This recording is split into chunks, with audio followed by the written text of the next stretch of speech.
Assalamualaikum warahmatullahi wabarakatuh. Selamat datang di podcast kami. Di episode kali ini kita akan membahas topik yang sangat penting dan relevan dalam dunia bisnis, yaitu penganggaran untuk manajemen, statistik, dan pengendalian keuangan. Saya Haikal, bersama saya ada dua narasumber yang sangat kompeten. Ada siapa aja nih? Halo, saya Sani. Senang sekali bisa berbagi wawasan tentang penganggaran dan keuangan. Tentunya, ini topik yang nggak boleh dilewatkan bagi para pebisnis maupun manajer yang ingin memastikan perusahaan tetap berada di jalur yang tepat. Halo semuanya, saya Alia, senang bisa bergabung di sini.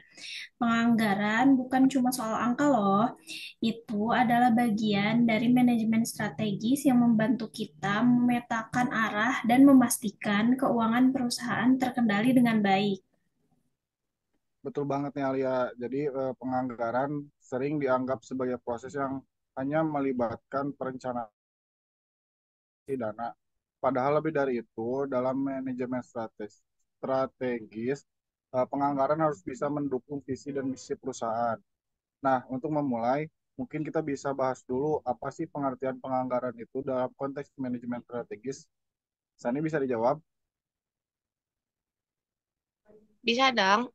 Secara sederhana, penganggaran adalah proses perencanaan yang melibatkan estimasi sumber daya yang dibutuhkan untuk mencapai tujuan atau strategi perusahaan dalam periode tertentu. Nah, dalam konteks manajemen strategis, penganggaran bukan hanya untuk mengalokasikan dana, tetapi juga sebagai alat untuk memastikan bahwa keputusan-keputusan yang diambil sudah sesuai dengan arah perusahaan. Nah, penganggaran membantu kita yang ada cukup untuk mencapai tujuan jangka panjang. Setuju, penganggaran menjadi alat yang sangat penting untuk membuat keputusan strategis. Misalnya, kalau kita ingin memperluas pasar atau meluncurkan produk baru, kita perlu tahu berapa banyak dana yang harus disiapkan. Selain itu, dengan penganggaran yang baik, kita bisa memantau apakah kita sudah berada di jalur yang benar atau perlu melakukan perubahan strategi. Betul banget. Jadi, bisa dibilang bahwa penganggaran adalah salah satu kunci utama dalam merancang strategi perusahaan yang efisien ya. Sani, bagaimana sih cara penganggaran yang baik agar benar-benar mendukung tujuan strategis perusahaan? Nah, ada beberapa langkah penting dalam membuat anggaran yang yaitu kita perlu memahami tujuan jangka panjang perusahaan.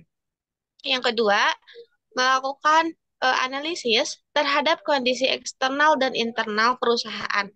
Yang ketiga, kita harus mengidentifikasikan prioritas strategis yang ingin dicapai dan tentukan berapa banyak sumber daya yang dibutuhkan untuk ini. Nah, terakhir, kita harus membuat anggaran yang fleksibel karena kondisi pasar dan internal bisa berubah sewaktu-waktu. Jangan lupa untuk selalu melakukan evaluasi dan revisi anggaran sesuai perkembangan. Nah, tapi jangan hanya fokus pada angka ya. Yang penting adalah bagaimana anggaran itu mencerminkan prioritas strategis perusahaan. Jangan sampai karena anggaran yang kaku, perusahaan malah kesulitan beradaptasi dengan perubahan di pasar atau lingkungan bisnis. Poin yang menarik kali ya, ngomongin soal pengendalian keuangan, penganggaran hanya digunakan untuk merencanakan, tapi juga untuk mengendalikan keuangan kan. Alia, bagaimana penganggaran berperan dalam pengendalian keuangan? Baik, pengendalian keuangan berkaitan erat dengan bagaimana kita memantau dan mengelola penggunaan dana agar tidak melampaui batas yang telah ditetapkan. Anggaran yang dibuat harus digunakan sebagai acuan untuk memeriksa apakah pengeluaran sesuai dengan yang direncanakan. Jika ada perbedaan, maka manajer harus segera mengevaluasi penyebabnya dan mencari solusi. Dalam konteks pengendalian, penganggaran membantu kita memastikan bahwa perusahaan tetap mengeluarkan dana sesuai dengan prioritas strategis dan tidak terjebak dalam pengeluaran yang tidak efisien. Benar banget, Alia. Nah, untuk pengendalian keuangan juga bukan hanya tentang mencegah pemborosan, tapi juga tentang memaksimalkan efisiensi dan efektivitas penggunaan sumber daya yang ada. Misalnya, ketika ada dana yang tidak digunakan sesuai rencana, nah kita bisa melihatnya sebagai kesempatan untuk menyesuaikan atau realokasikan dana ke area yang lebih strategis. Jadi penting banget ya.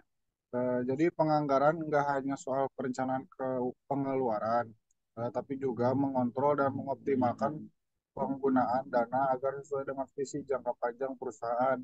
Sebagai penutup, apa nih tips dari kalian berdua untuk para pembisnis atau manajer yang ingin memastikan penganggaran mereka berjalan efektif dalam mendukung strategi dan pengendalian keuangan?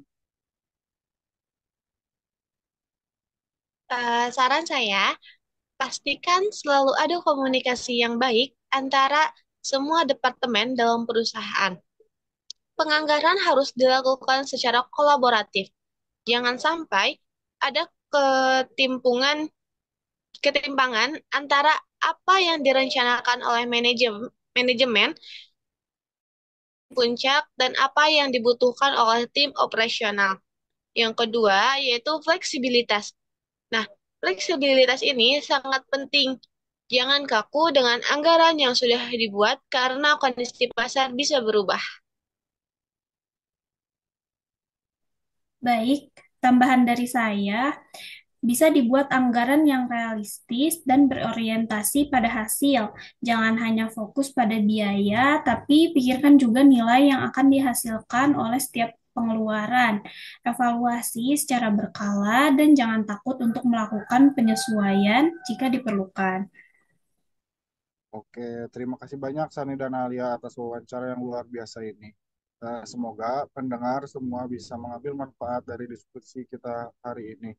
Untuk kalian yang ingin terus belajar tentang manajemen keuangan dan strategi, jangan lupa dengarkan podcast kami di episode berikutnya. Sampai jumpa.